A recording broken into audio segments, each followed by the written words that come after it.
Assalamualaikum warahmatullahi wabarakatuh. Oke, langsung saja ya. Dalam akuntansi itu sepertinya biasanya itu kita bingung dalam memasukkan transaksi.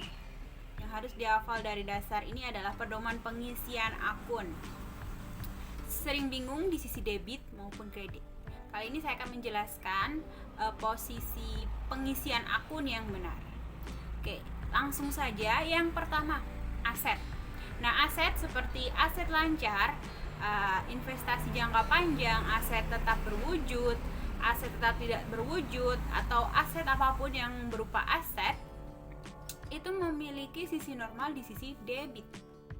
Ini berarti jika ada pertambahan maka akan menambahkan di sisi debit pada kolom akun penulisan dalam catatan tersebut, baik itu akun T atau akun yang lain. Nah, kalau berkurang akan mengurangi sisi kredit dari aset tersebut.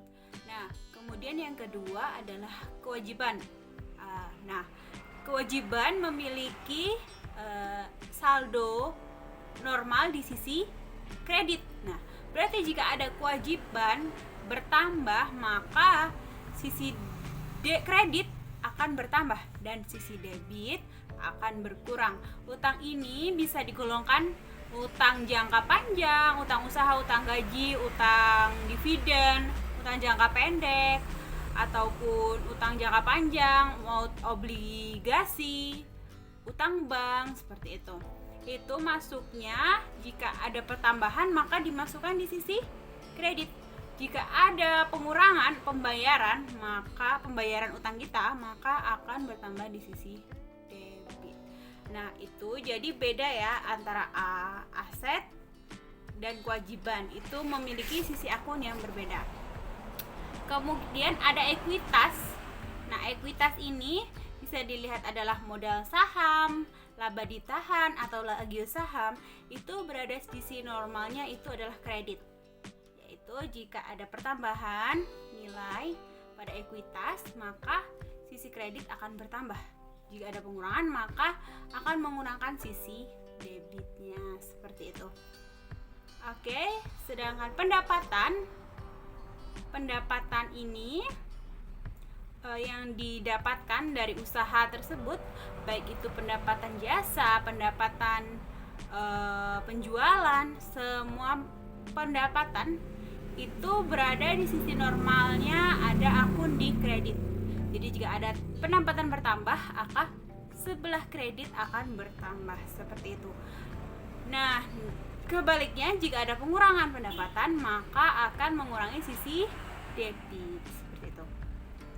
Kemudian beban usaha.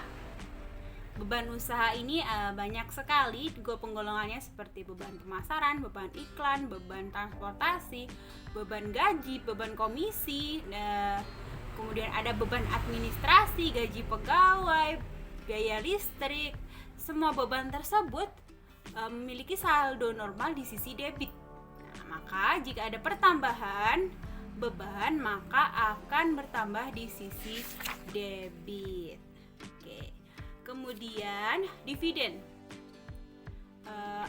imbalan yang diberikan pada pemegang saham kepada yang telah menanamkan uangnya itu berada di sisi normal debit.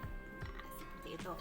Debit dividen itu jika ada pertambahan maka akan menambahkan sisi debit, dan ada pengurangan maka akan mengurangi sisi kredit. Nah, itu tadi ringkasan dari semua ini adalah jika aset itu sisi normalnya di sisi debit, kewajiban sisi normal di sisi kredit, ekuitas mempunyai sisi saldo normal di sisi kredit, kemudian pendapatan mempunyai saldo normal di sisi kredit, beban memiliki saldo normal di sisi debit, dividen memiliki saldo normal di sisi debit, seperti itu. Nah, jika ada transaksi akan mengakibatkan debit dan kredit mengalami perubahan.